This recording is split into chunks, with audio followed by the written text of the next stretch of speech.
everybody. I'm Larry Ridley. Welcome to the NFL on EA Sports. In today's game, we have a divisional matchup in the NFC West between two young quarterbacks.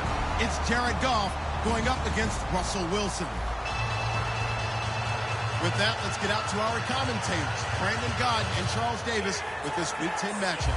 Larry, EA Sports coverage of the NFL brings us to the Evergreen State and CenturyLink Field in Seattle, Washington.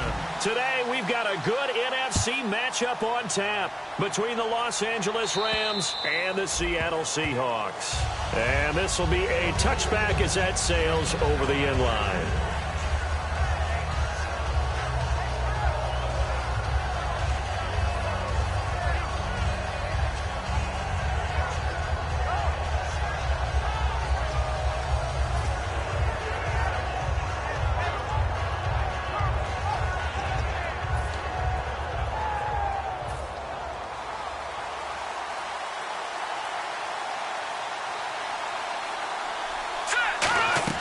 On first down, it's gone. And he fires one that's intercepted. A great read, and it's picked off. And they're going to take over right there at the 22-yard line. Brandon, when we sat with the offensive coordinator and the head coach and talked about how they wanted to begin this game offensively, they talked about their script, didn't they? 10 to 15 plays, the first 10 to 15 they had on their script. Nowhere on the script was there throwing an interception, I have to believe.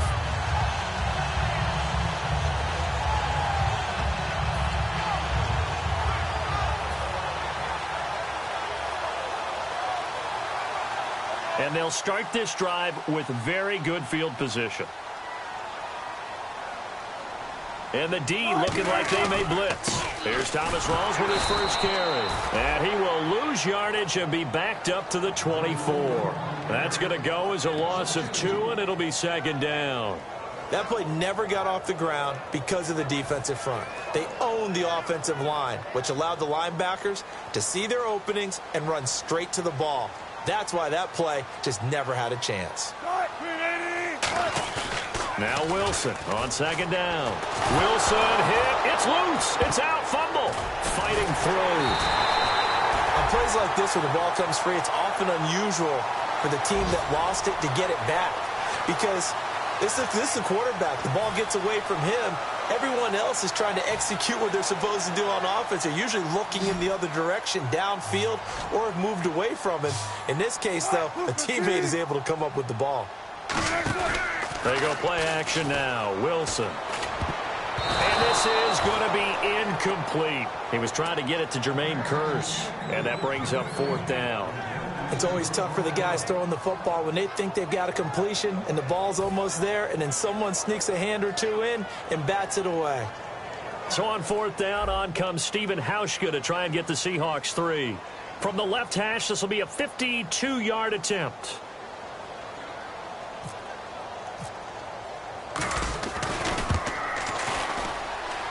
And Hauschka's kick is good.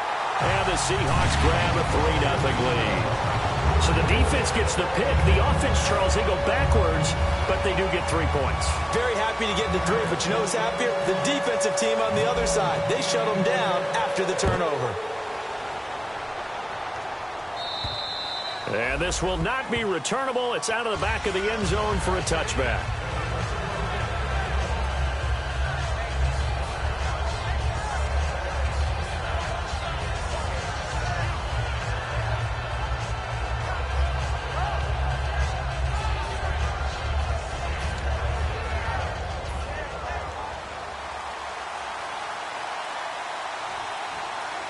The one running back is Gurley, and they'll give it to him here. And he'll fight forward to about the 27-yard line. 2 yards on the carry there, and it'll be second down.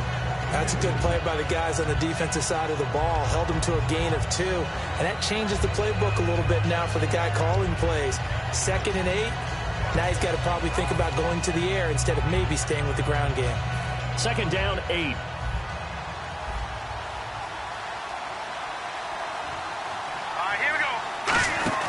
Here's Goff now on second down.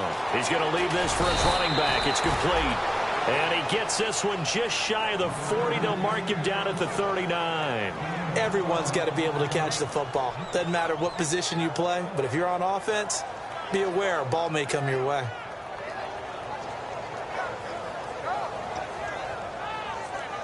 Now the offense lining up 1st and 10.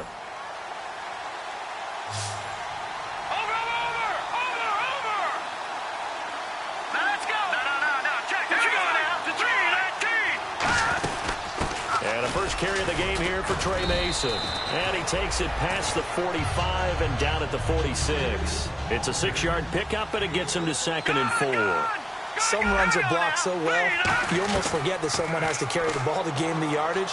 The leverage by the offensive line to create space up front, really well done. And 5 yards on the play there as the drive will continue. I'm going to show my age here a little bit. We used to talk about running backs catching the ball as safety valves. Nowadays, they're a big part of the passing offense. Quit acting like you're so old.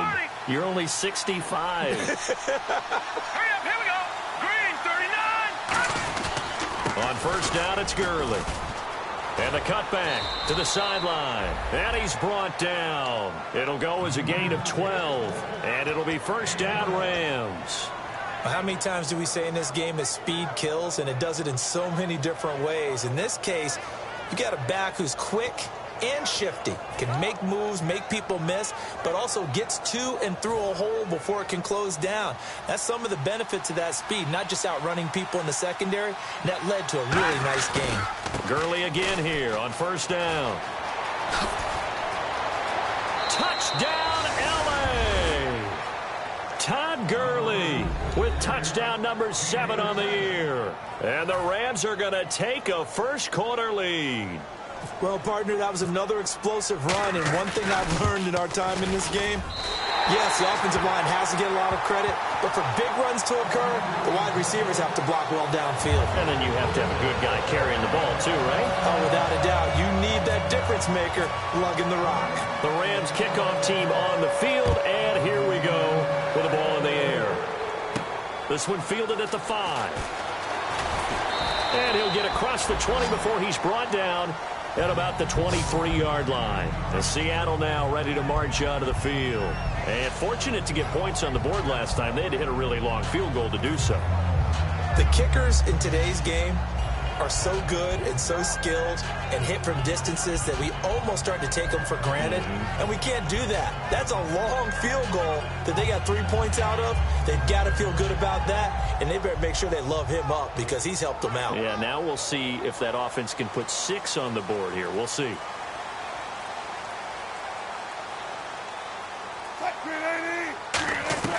On 1st down, Wilson. And left side here, it's Graham.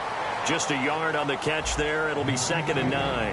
And this offense often hinges on one of the best tight ends in the league, and that's Jimmy Graham. I think he made up for lost time when he got to the NFL because in college, he was mainly a basketball player, a defender who couldn't score. Now he's flipped it around in the NFL. Every time he touches the ball, he's a threat to score. Completed pass play. Now let's see if they go back to the air or to the ground. Rawls, the lone man in the backfield. He'll get the football here. And he is going to lose yardage here. He'll wind up losing a yard on the play. And that's going to make it 3rd down and 10. I enjoyed watching Robert Quinn in pregame warm-ups with you down on the field. Did it surprise you how tall and angular he is? You wouldn't think he'd be able to play against the run that well, would you? But he can, and he showed it right there, didn't he? That's that wrestling background he has. He understands leverage as well as anyone in the game. Big-time wrestler in high school. He didn't lose very often. 3-time heavyweight state champ in South Carolina. Not too many things get to a quarterback of this magnitude. But I think it's safe to say that pressure can get to any quarterback. He's obviously a great franchise quarterback, but felt the pressure, threw it incomplete.